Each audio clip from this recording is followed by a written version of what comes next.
All right.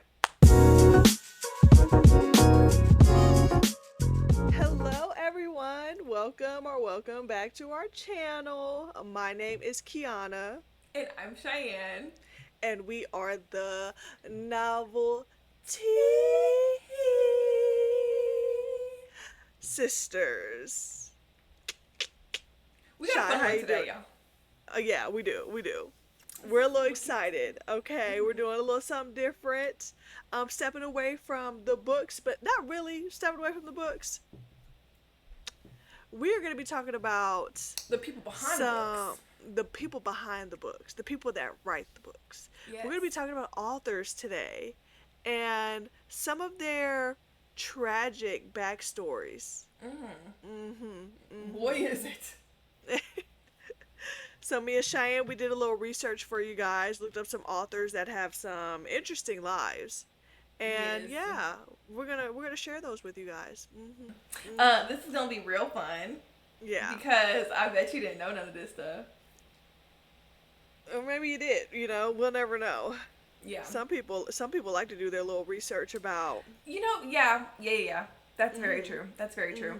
Mhm. If you ever need a little boost, a little, dang, my life isn't really going out well. Watch this video back again. You'll be like, Mhm. Them people back in them 1800s. I understand why grandparents are the way that they are. I do. When they Me be and like, Cheyenne well, were back talking in my about day. it, and she was like, "Yeah, they were doing crazy stuff. They have no electricity. They had nothing else to do. They They had were nothing just else to do." they was just out and about doing whatever they Mhm. wanted to do, and it resulted in a lot of tragedy. The first one I have, his name is Hunter S. Thompson. Mm. Hunter S. Thompson was born in 1937 and died in 2005. He was an American journalist and an author who created the style known as gonzo journalism. Gonzo journalism is when the journalist is the center of the story, right? So you're pretty much in their point of view. It involves a lot of like satire, sarcasm, humor, exaggeration, and profanity. Interesting. Yeah. Oh, not the prophet. Yeah, and profanity. Okay, and it steps away from like the strict editing of journalism. Maybe I should try that. Call it a journal. Right. Like on TikTok where they'd be like, this is on the ground journalism. Girl, I love it. He created that style of journalism, but he's mostly known for his book called Fear and Loathing in Las Vegas, A Strange Savage Journey to the Heart of the American Dream. He wrote this in 1971. He is most known for that, which is a pretty much a true story of something he went through. He went to go follow like this biker gang to Las Vegas, and he also went with a lawyer. So it is like his story that he added like these fictional elements to, but it was Okay. a drug induced trip. Like he was just Yes. on drugs the whole time when he went on this trip. And I'm if not you've gonna ever lie, seen the that sounds movie, like a real life horror story to me. yeah, Yeah, have you ever seen that movie? if you ever see that movie, it is from the like perspective of somebody who is on a lot of drugs, right? A lot of So, hallucinogenics. so that film was adapted in 1998 by it was directed by Terry Gilliam and it starred Johnny Depp. Wow, I did not know Yeah. that that was a true story. He's known to write these books that are, true stories of himself, but he adds, Yeah. it's not fully true. It could be exaggerated and I mean, listen, from a fellow drama queen, you know, sometimes you add a couple of details for dramatic effect. So he was a heavy user of alcohol, LSD, cocaine, and other drugs.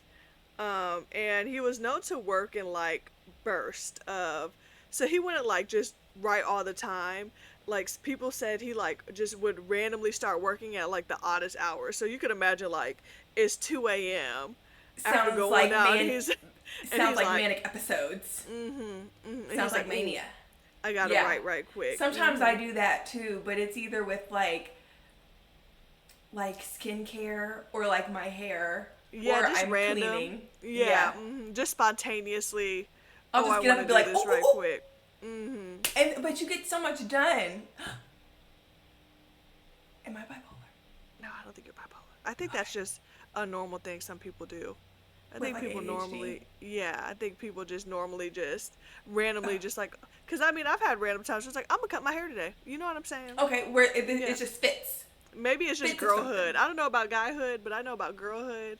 Sometimes we randomly do things, you know. Well, Um, according to him.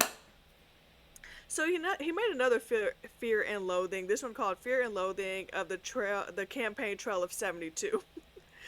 Because he was a deeply political person, and he had a particular hatred for Richard Nixon. Ah! He thought he was corrupt and dangerous.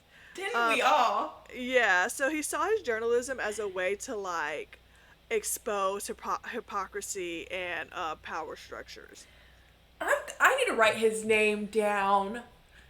I want to Yeah, read because I some. kind of want to read his Fear and Loathing because I saw the movie, so I'm interested to see like how he wrote the book. You know. Yeah. Okay. Yeah, that don't be surprised if that shows up on the TBR for May.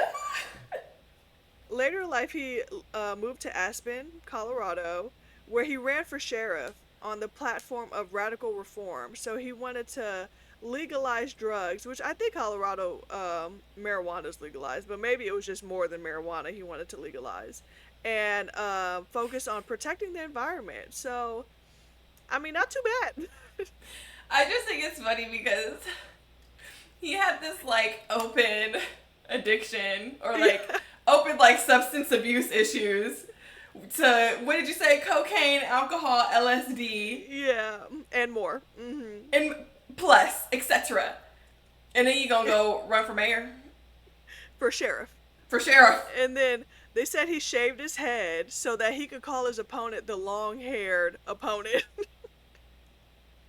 And then he constantly surrounded himself with guns, loud music, and constant unpredictability. That was part of Not the a drugs. thug. Not a white thug. Right. We love Um, it. but I'm he not gonna struggled lie, he with. seems like Right. down. He was just a free man. You know what I mean? He didn't want boundaries. You know what I'm saying? Mm-mm. He wanted to use his freedom of speech and free will correctly. You know. Right.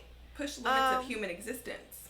But behind the scenes, he struggled with aging, relevance, and creative pressure, which I think when you hit like a pinnacle, like how Fear and Loathing in Las Vegas, you know, was a became a big book of his and a big movie, Yeah. and then you know later in life when you come out with creations, they just don't hit the public the same, you know. Yeah. He felt like deeply kind of like insane with his idea or where America was heading. He didn't like how America was going at the time. And Mm. this deepened his depression. So, yeah, in 2005, he died by suicide at 67 years old.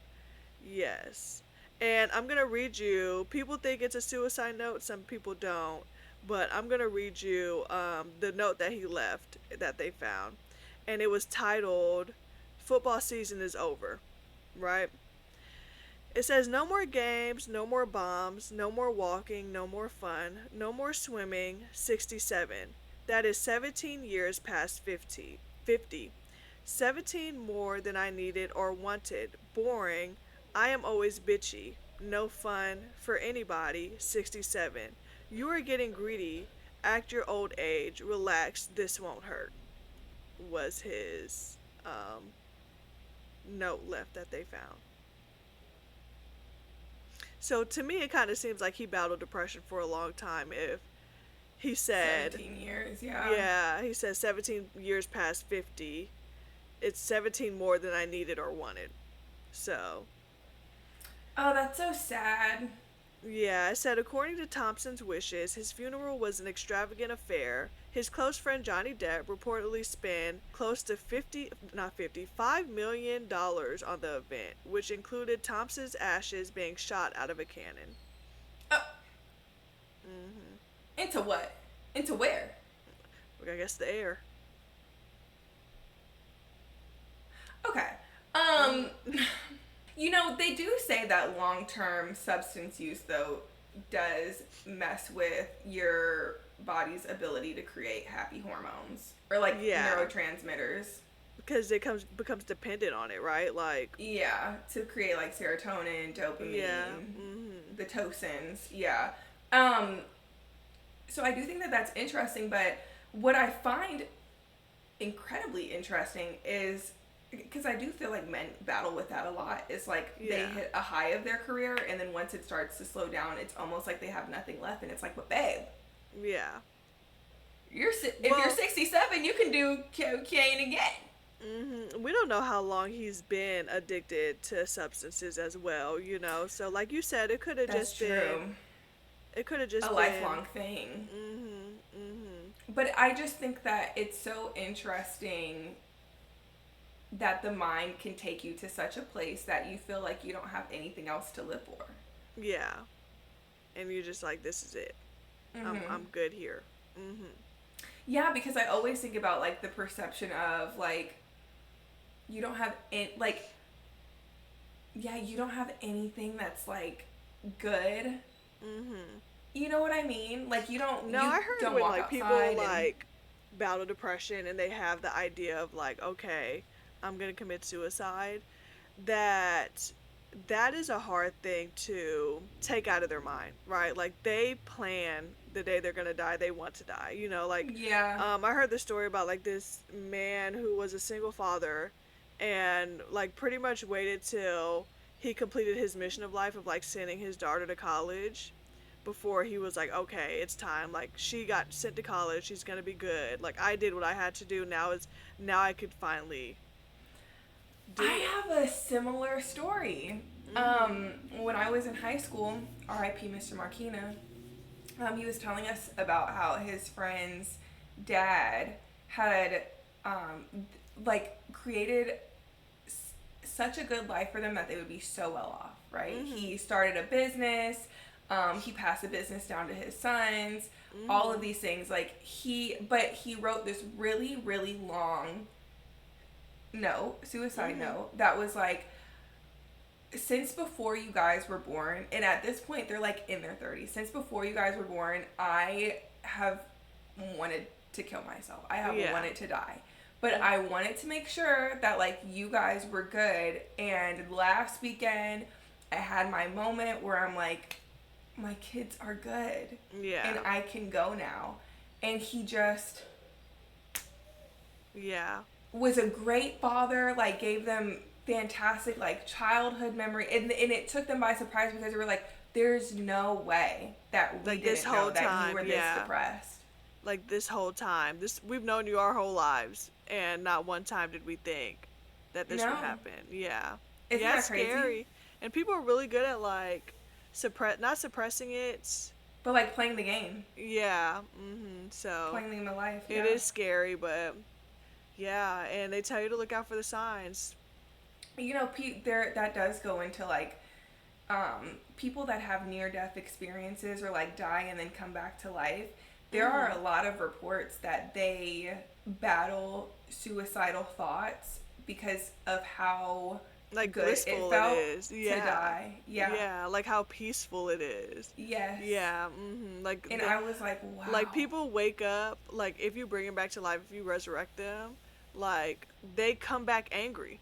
They Mhm. come back angry. Because of So, how, no, I've but heard that that too. also goes into the TikTok sound of Egyptians believed that the most important thing that you could do was die. You know what I'm Mhm. talking about? Mhm. Where everybody is like, when your toddler becomes conscious and just starts speaking in full sentences. Okay, my first one, Edgar Allan Poe. Mhm. I'm not gonna lie, he is my OG dark daddy. He is my man. Okay, I love me some Edgar Allan Poe. I loved how crazy he was about Annabelle Lee, Mhm. A Telltale Heart. I don't know. My teachers always like really emphasized Edgar Allan Poe. I loved his writing. I thought it was so crazy. I was like, this man gotta be insane. And guess what? He is. Okay, here we go. EAP. Okay. Okay. Edgar Allan Poe. So Poe lost multiple maternal figures in his life. He lost his mother, he lost his foster mother, and then he later lost his wife by the name of Virginia Eliza Clem Poe. They were all to illnesses, mainly tuberculosis. You know, the tuberculosis, the losis was running rampant at that time. They had just like a bunch of different facilities to help treat tuberculosis, but it was a gruesome death. It was, a harsh death, a lot like yellow fever. What did they used to call it back then? Consumption. On the death certificates. Mm-hmm. But the grief shows up almost directly in The Raven, which is about a oh, also he focused on short stories and poems. If you didn't know, I hope that you do, because Edgar Allan Poe is that dude. He's that guy. Yeah. But his grief almost directly shows up in his works like The Raven, a man haunted by the loss of Lenore, um, unable to escape the morning, and then also in Annabelle Lee, which is an idealized love. Also with Annabelle Lee, idealized love cut short by death with fixation on eternal devotion, and then and I can never say this, Legia. I'm gonna spell it out for you right here. A dead wife seemingly returning from beyond the grave. Poe even argued that the death of a beautiful woman was the most poetic topic. That wasn't just a theory, it ended up being his personal trauma turned into art.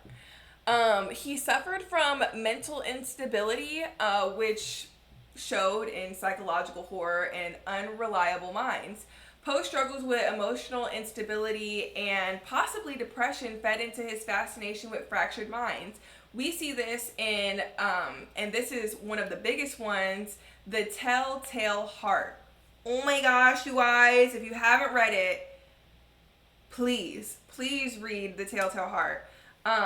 Stevie Nicks also referenced The Telltale Heart in her iconic song Dreams, about that man that was cheating on her. I think he was the drummer or the guitarist. The Telltale Heart, the narrator is insisting on insanity while unraveling into madness. He basically buries a man and thinks that he can hear the man's heartbeat through the floor. Great story. Also, The Black Cat, alcohol, guilt, and violent impulses spiraling out of control. And then The Fall of the House of Usher.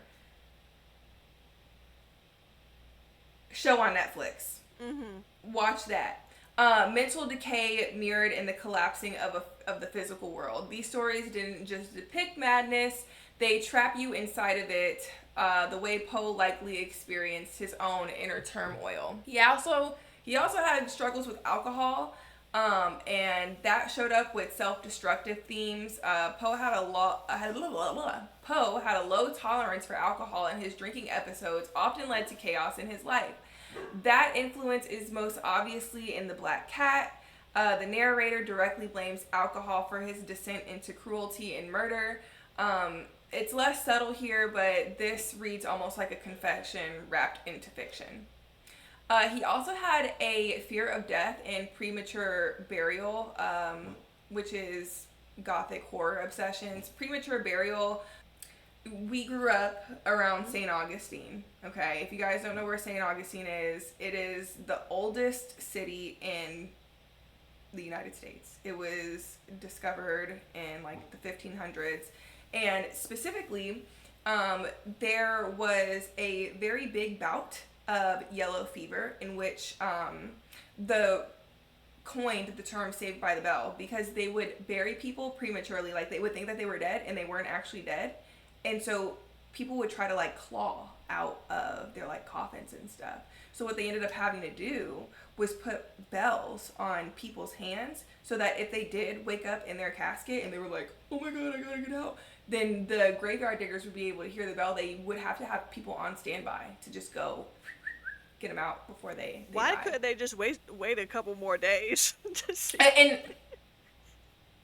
if they why were that still wasn't an option, I don't know. like Like, just bury them all, but put a bell on their hand. You know what I'm saying? Right. But Mm-hmm. and that is my thing is y'all prepared the body, put the body in the casket, took the casket, put it in the ground, and then buried over the casket, and then all of a sudden you hear a bell ringing, and it's like you didn't feel like they were still a little warm. Right, right.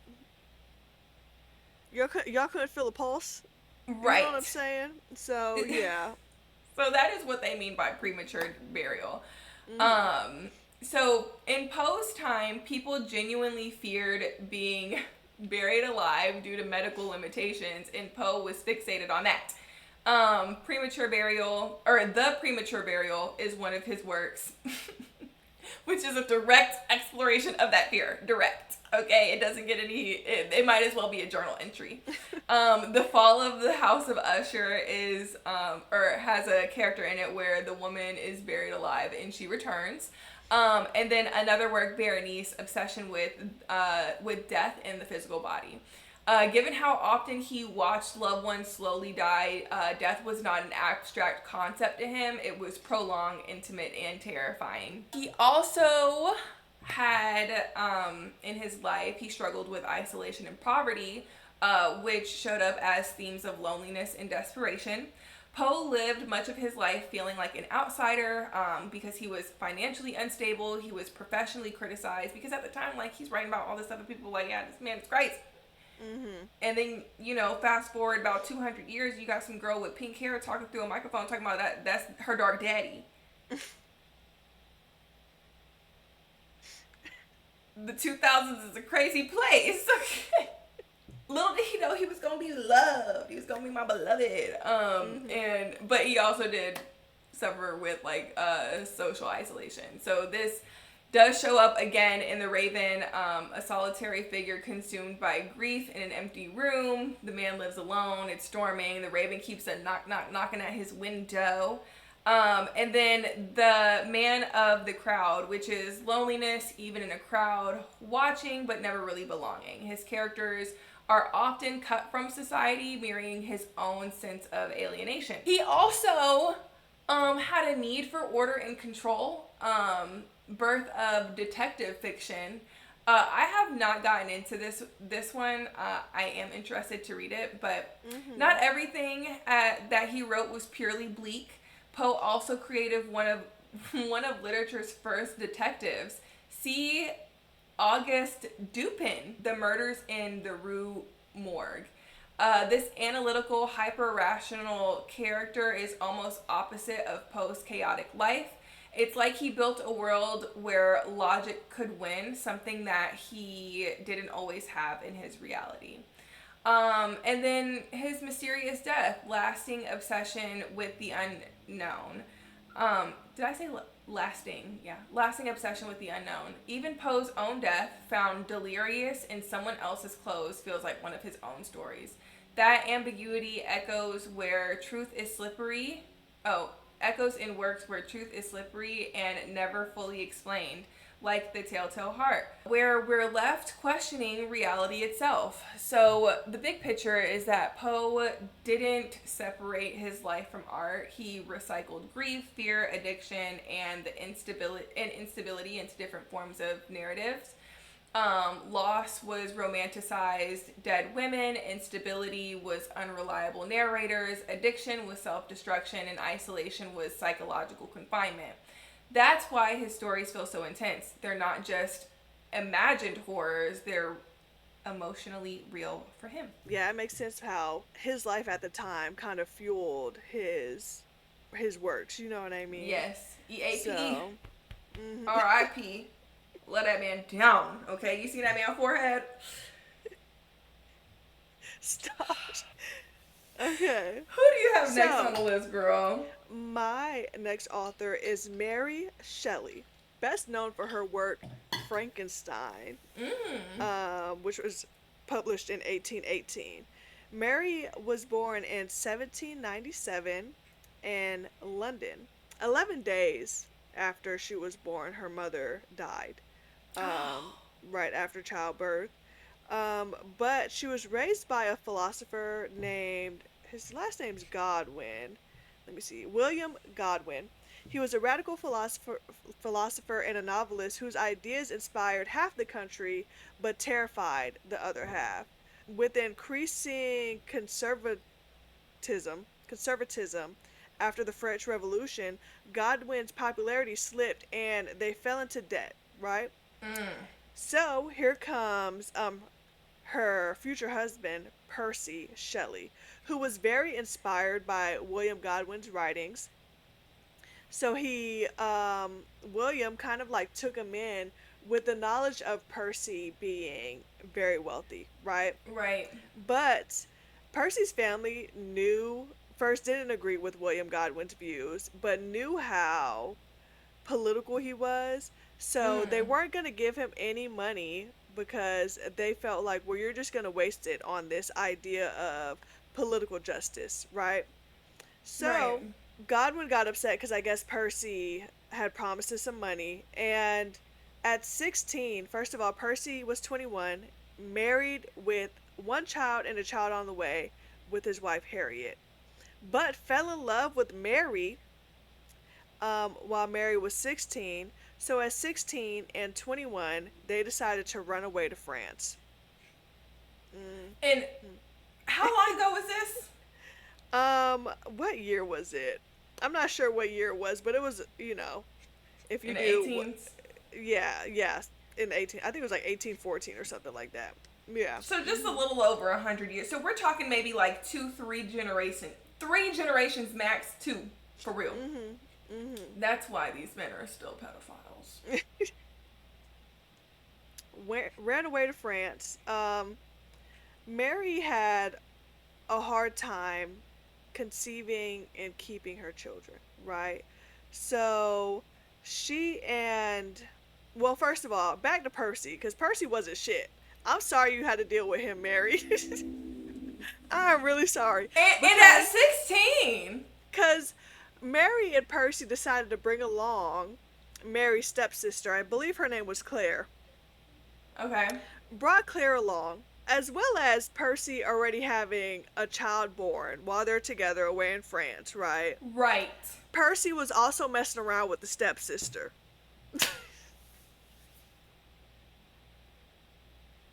Was also messing around with the stepsister Claire, right? Cause what is going on? So every time Mary got pregnant, she ended up having a miscarriage. So I think she ended up having like three miscarriages with Percy. You know who that also And happened with? Beyonce. oh really? Yeah, cause Jay Z wasn't treating her like shit, Mhm. Mhm. and he said it in one of his songs. He was like, "Your body keep rejecting the babies I be giving you, cause I'm basically stepping out." Yeah, Solange, run that back. But Percy's first wife ended up committing suicide, Harriet. And shortly after Harriet committed suicide, Percy and Mary got married. Mhm. Oh Shortly after. wow. Mhm. So wouldn't divorce her, but Yeah. estranged and living off with another woman and her step sister, Yeah. who you Mhm. getting poon from both of them. So Mary did end up having a child, one son. They had a successful um Pregnancy. pregnancy, and she named him after Percy. But soon after that, her husband Percy died from a boating accident. He drowned in a storm. You know, when you first told me that, I was like, oh, how tragic. And now I'm like, good. Right, because Percy, I he hope that was man drowned slow. trifling. Before all this happened, though, when it came to Frankenstein, Mary, Percy, and a friend of theirs named Lord Baron used to like to tell, like, Not on a glass. used to like to tell like ghost stories with each other. So used to like sit around the fire, still tell ghost stories, and it would be like a little competition between the three of them of who Of could who can tell the make people best. scared. Yeah, who could tell the best ghost stories. I love And that. she won their little competition telling her story Frankenstein, and that's how Oh, how Frankenstein cute. was kind of born. People actually give her credit for being the creator of sci-fi, saying that Frankenstein was the first ever sci-fi Yeah, created. yeah, Mm-hmm. Mm-hmm. I can see that. Yeah. Speaking of ghosts, I really want to go ghost hunting with you, Kiana. In St. Augustine, you try to go to St. Augustine, go ghost hunting. No, I was gonna say Savannah, Savannah, Georgia? Savannah, Georgia. They got some haunted stuff there? I heard it's real spooky over there, girl. I'm not trying to get possessed. Okay, you just jump in. We went from hey ghost besties to somebody call Father John. Because please, I'm not.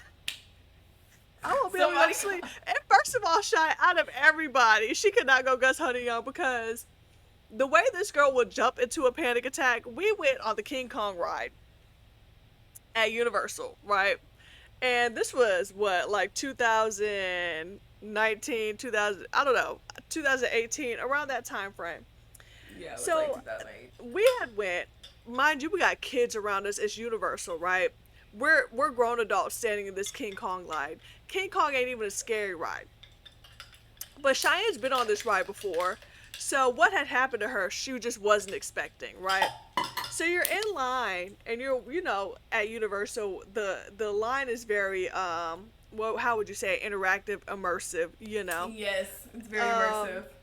And so I they do want to preface, it's not always like this. Because the first time I got on it, it wasn't nobody there. right. Anyways, keep going. So you walk by these like bars, like jail bars, you could think of it of like a big cage, right? And while you're walking by, this man dressed in a gorilla suit jumps out while we're standing right there, right? Of course it scares me. I do a little, huh. Cheyenne, full panic attack. Won't cross the bars no longer, right? Won't move forward in the line. Mind you, our whole group is still moving with the line. She's stuck, will not walk past these bars to continue going. So we're now probably like 20 feet away. All you hear Cheyenne doing is, like just yelling. You have kids half her size walking by. To be fair, And mind you, my mom's like, oh my God, Shy, oh my God. we have a video. We'll insert it. We will insert it. But my whole thing is this didn't happen the last time I was here. My whole thing is just keep it consistent. Right. Okay, so I know what to expect. I wasn't in it until I was in it. Mm-hmm. You see what I'm saying? Mm-hmm. So, So she wants to go ghost hunting. well, okay, hold on now, because you at least know what to expect. I'm going into ghost hunting like, okay, we might talk to some ghosts. Mm-hmm. I might see a little something, something. You know, Mm-hmm. that's different. Yeah. I'm going in the King Kong ride thinking I'm going to stand in line and then get on this ride and then have the thrill. Mm-hmm. I'm standing in line, somebody's disturbing my peace. Why? Y'all didn't say that in the beginning. And who hired this man? I digress. So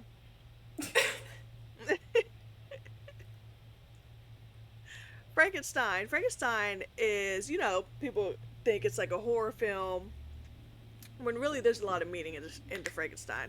Mary has dealt with a lot of grief, right? Yeah. Frankenstein, grief, but it's also about creating life after losing it. She's dealt with her mother passing away, multiple, that. pregnancies, yes, abandonment, a monster rejected by its creator. Before they ran away to France, right, Percy and Mary, her father, Godwin, was just very upset, like kind of just with her falling in love with Percy. He didn't like Percy because he felt like he was, I mean, who would? yeah, after all that. You know what I'm saying?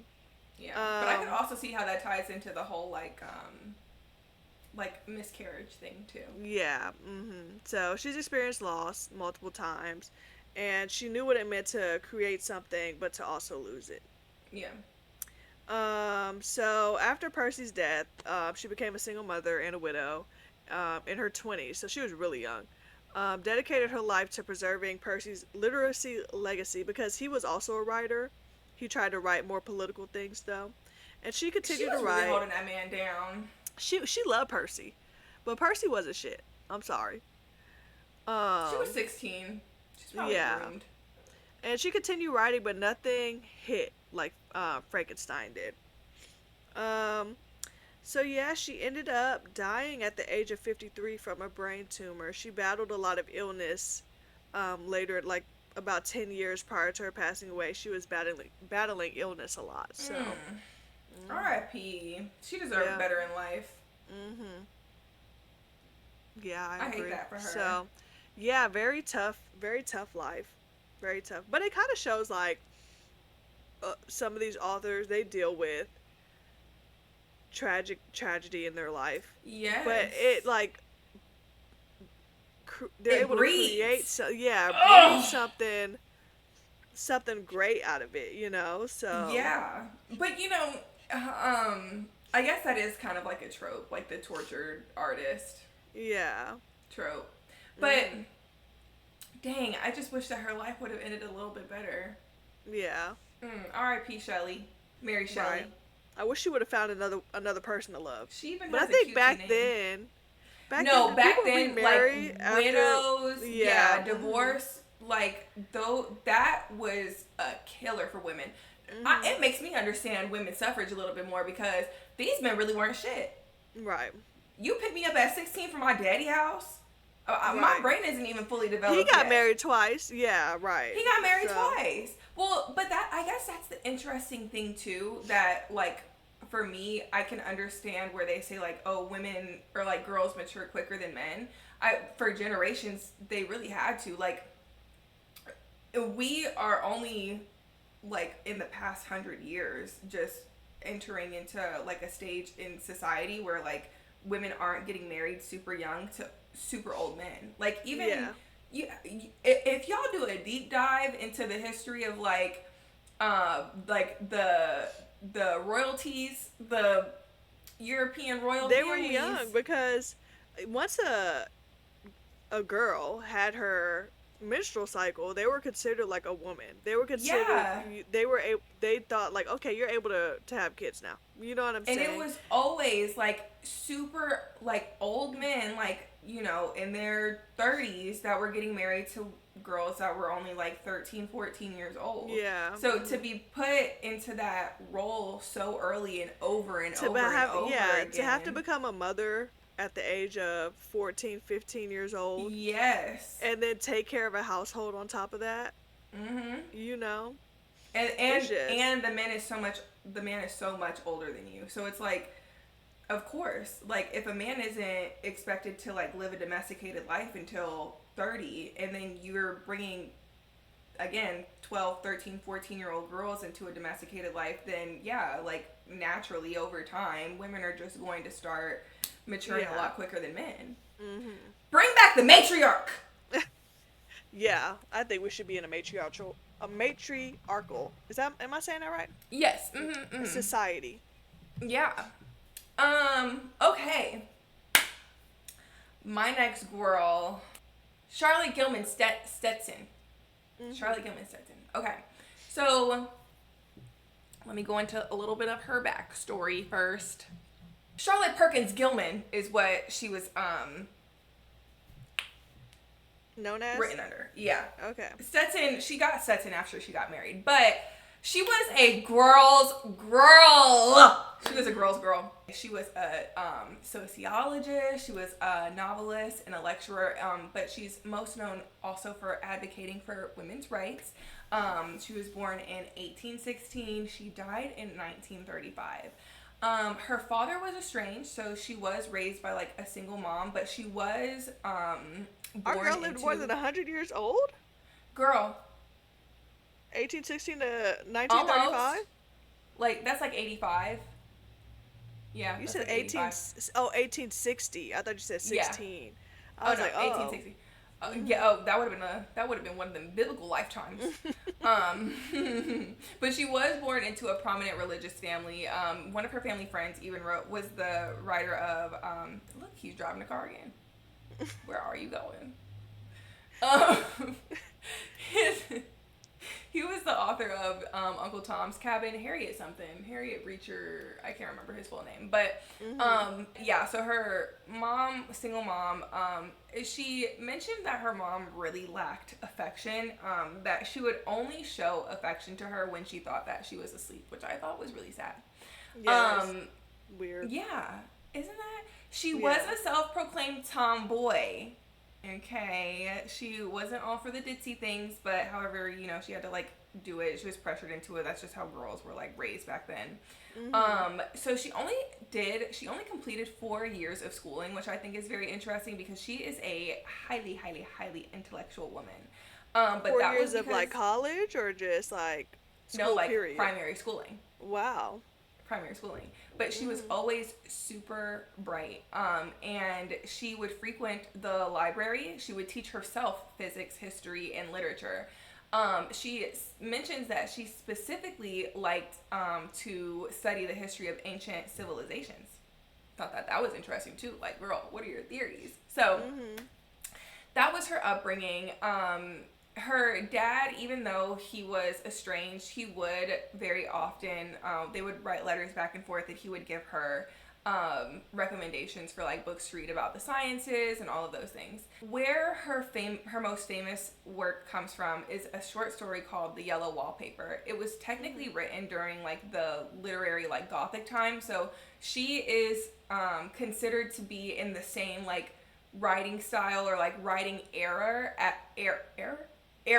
writing era as Edgar Allan Poe. Mm. If you study American Gothic writings, she is considered a Gothic writer, even though that was really her only like Gothic work. But the American Gothic times, the reason why I love Edgar Allan Poe so much and why he's my dork daddy is because the overall mental state of American literature just was maybe not American literature. I can't remember if it was like something that spread internationally, but a lot of people were depressed. Mm. Okay. Okay. A lot of people were depressed. A lot of people were not happy with the state of the country. They were not happy with the state of just like the average household. And rather than writing very romantically, there was this sort of movement in literature that um not even not even like in realism, but like in trying to, I think a lot of people were trying to understand the darkness of the mind. That was Mm. something that wasn't studied. Even like mental health as we know it now wasn't studied like that until recently. People that did suffer from mental health issues were considered undesirables and placed into insane asylums.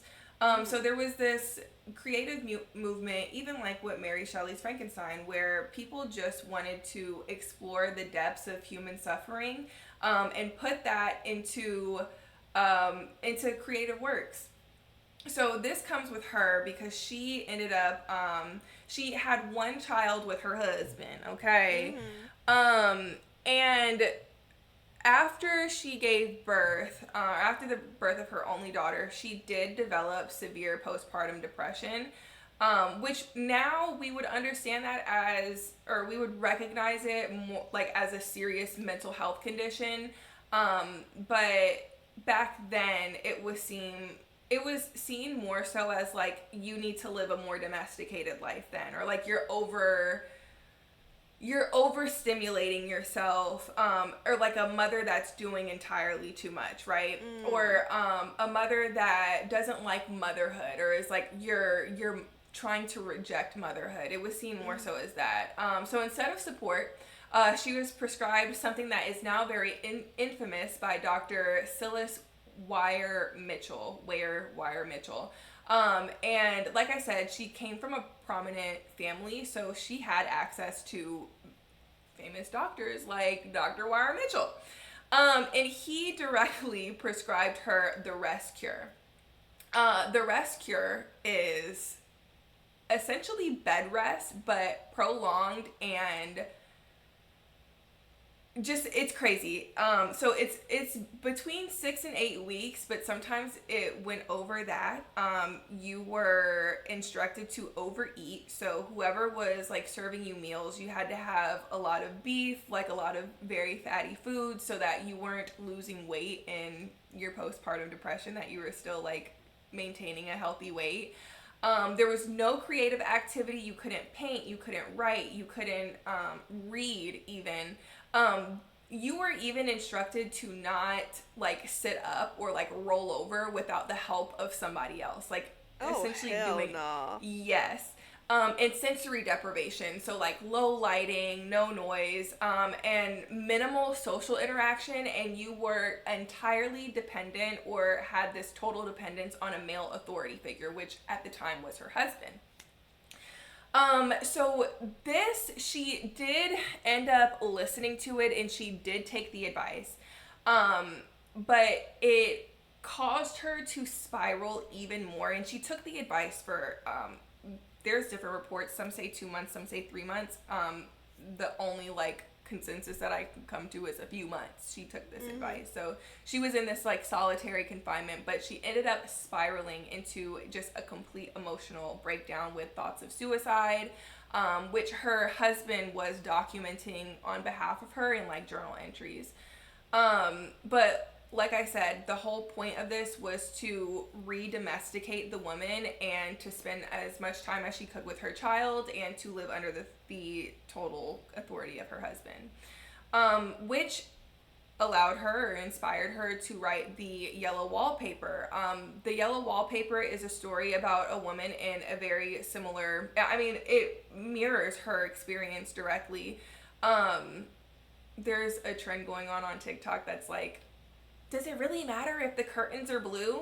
It matters if the curtains are blue, and it does matter that the wallpaper is yellow, because yellow is supposed to be this very happy and like vibrant color, and she is spiraling into madness. But essentially, it's a short story. It depicts the hallucinations and like the mental collapse of a woman, that is confined to a room after having a baby, and she thinks that someone is in her wallpaper. Very good read as well. Like I said, it's a short story. It's super good. The narrator is forbidden from writing. Her husband is a physician who dismisses her concerns, and she's confined to a room and treated like a child. Gilman later writes that the story was a protest to this exact treatment, and even sent it to the doctor that prescribed it to her to show the damage that it caused her, because she did end up suffering from a mental collapse. Thankfully, she didn't kill herself, but writing. So the reason why it's theorized that she had such a bad experience, I mean, that is just like miserable in and of itself, to just sit in Yeah. basically solitary confinement And with like have nothing no, to do. yeah, Yeah, you're just just, have your, for, for two and to you're three already months. depressed. Yeah. Yeah. And you're Mm-mm. already depressed. So she outlines, because she ended up doing a personal memoir, but essentially her creativity was suppressed. And she was like secretly writing this story. But writing was essential to her identity, and she was told to stop for the sake of her own health. So that's why in the story, the narrator is like secretly journaling behind the husband's back. And the writing becomes an act of resistance and survival. This detail is incredibly autobiographical, as Gilman herself thought that suppressing her creativity is what nearly destroyed her. It also outlines marriage and gender roles, with the husband as the main authoritative figure. Gilman did struggle in her marriage, feeling trapped by traditional gender expectations. Let's remember, she is a girl's girl, and she did do a lot of advocacy for women's rights. So in the story, the husband, John, is both the caregiver and the controller. He dismisses her thoughts as nervousness, and he makes all of the decisions about her health and her environment. And this reflects Gilman's critique of how women are treated in both marriage and medicine, patronized, silenced, and stripped of autonomy, which is still very prevalent today. I mean, even Yeah. now, a woman cannot get her tubes tied Tubes unless tied. the Yeah. husband signs off on it. Isn't Which is that crazy? crazy. Um, confinement. So the room as a psychological prison. Gilman spent time isolated during her treatment, which deeply impacted her. In the story, the nursery is barred with windows and a nailed down bed. The sense of being watched and trapped is also mentioned in the story, and then the wallpaper itself becoming a symbol of confinement. The room isn't just a setting, it mirrors the mental cage that she experienced in real life. The woman behind the wallpaper is Gilman herself. So the narrator becomes obsessed with a woman that she believes is trapped inside of her wallpaper. That creeping woman represents the suppressed women, the suppressed women, including Gilman herself. Tearing down the wallpaper, which she does do in the short story, is breaking free from the societal and medical control. This is where the story shifts from a personal story to a symbolic story, not just about one woman losing her mind, but about women being driven into madness by oppression. So the real life outcome was that this was a warning and not just a story. Unlike the narrator, Gilman did make a radical choice. She ended up losing her husband. Period queen. She ate with Right. that. She moved across the country and she reclaimed her independence in writing career. She later said that the yellow wallpaper was written to prevent other women from suffering the same fate. So, not listening to Dr. Wire Mitchell. So it hits so hard because, unlike Edgar Allan Poe, who transformed his trauma into gothic symbolism, Gilman barely disguises hers. The horror feels real because it's medical neglect, it's gender inequality, it's psychological suffering wrapped in a single room. That is Gilman in the yellow wallpaper. Okay. Yeah, I need to we read love her that now because I haven't. Yeah, it especially if you have gone through like postpartum depression or even postpartum anxiety. Now, I was incredibly disturbed by it when I first read it. I was not a mom yet. I was far from it, girl. I was 17 when I first read it. I had one of the best AP literature teachers. Her name was Natalie Asigaraga, okay? Who was a writer, which is crazy, and her husband was also a writer, and she actually had published books. I need to go back and Oh, see if she published really? any more. Yeah, but her selections for like our like our, I don't know what you call it, Like units. reading. Yeah, Okay. like her selections for our units were super, super, super good. And she did like favor sort of like stories that had very like ambiguous endings to it, because she was always interested to see like how we received it versus like like how she would receive it type of thing. But when I first read it, it was very ambiguous to me. Like, I understood eventually, because she would always have us read the story before she would tell us like what it was about, like what it's supposed to symbolize, all of those things. So I'm thinking that homegirl, like, that is trapped in the wallpaper is a real person. I'm like, no, somebody needs to listen to her. There was somebody trapped in that wallpaper. Yeah. But it ended up just being a really bad hallucination. But that is realistically why I ended up falling in love with American Gothic. And I think that it even like is kind of the pipeline that led me to like true crime and like conspiracy theories and stuff like that, because for people to be able to write from this point of view of like depression, mental insanity, like, you know what I mean, like to have such distorted views of reality, I appreciated it at the time because I just thought that it was interesting, but now I appreciate it even more because not only is it hard to articulate your thoughts at times, but you have people that are so like talented in capturing moments in time, like a depressive episode, like a manic episode, like Yeah, how and it able feels to like vividly give you yes, the how it is to be in that, from that like point of view, or even like yeah. drug induced, like Yeah. what was it, loathing in Fear and Fear Loathing and in Las Loathing. Vegas. Mm-hmm. To be able to capture things like that and give it to an audience member who may be able to relate to it, but Mm-hmm. never was able to articulate it for themselves is something that is incredible. And I Yeah. don't want to lose sight of it. And Mm-hmm. unfortunately, it does remind me that, like, sometimes I can't understand what people are saying when they're like, people just read like more so for entertainment.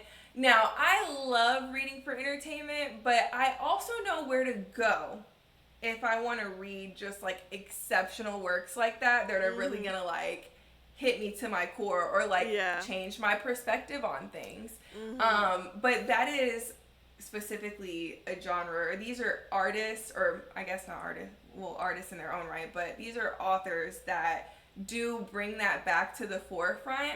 And the works that we spoke on specifically in this video are not super hard reads. Like, if anything, Mm-hmm. these are authors where they're in high school curriculums. Even some of them are in junior high curriculum. So if you want to dive into the creative works of the past, I think that we did a great job today with covering Yeah. our authors that are good for beginners to get into, and then Mm-hmm. you can start getting into other stuff like girl, I still got to read the Count of Monte Cristo. No, I heard with that book specifically that that book is a lot of people's favorite read ever. Like they're like Yeah, you have to read this book at least one time in your I mean, lifetime. listen, I mean, is she a thickie? She is. a lot Right. happens here. This Right. is this is just about as thick as Kingdom of Ash. It's So thicker. She's thicker than Kingdom of she Ash. is she Okay. is okay, yeah. Yeah. God, all my books are falling. Yeah, she's a good assassin's blade thicker than Kingdom of Ash, but but I'm gonna get through it. And the font is smaller, I think, too. Oh dang. So I'm gonna read it. I'm gonna Mhm. read it, but I probably will have to read this alongside like my monthly reads Yeah, I think instead that of could because be I broken can't. down at like it could be broken Yeah, down. You know what I mean? I don't I think that's I a gotta book you get have through to this read. first. Yeah. I Yeah. gotta get through this Thick first, books and then we'll hit this. thick books can be a little scary. Guys, for joining us this episode. We hope you guys enjoyed something a little different. Please like, Yes. comment, and subscribe. And like always, we'll see you next Wednesday. Bye guys. Yes. Bye.